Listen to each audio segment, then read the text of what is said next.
Računovodstvene informacije predstavljaju podlogu za poslovno odlučivanje. Stoga, one moraju biti relevantne, odnosno značajne, pouzdane, usporedive, razumljive, potpune i pravovremene.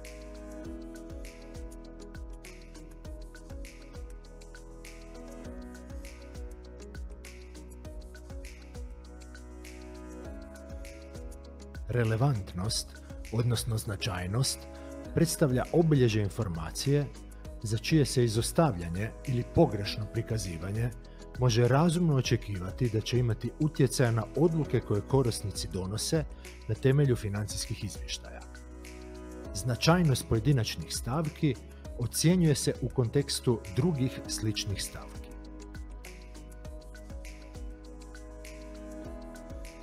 Pouzdanost podrazumijeva točnost, odnosno nepostojanje značajnih pogrešaka ili pristranosti informacija.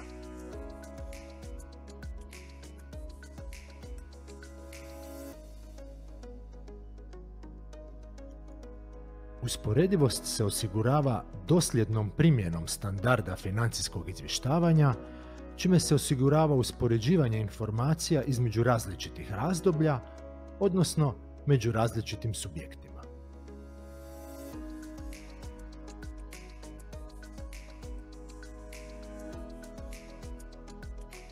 Razumljivost se odnosi na jasno, jednostavno i koncizno prezentiranje informacija njihovim korisnicima.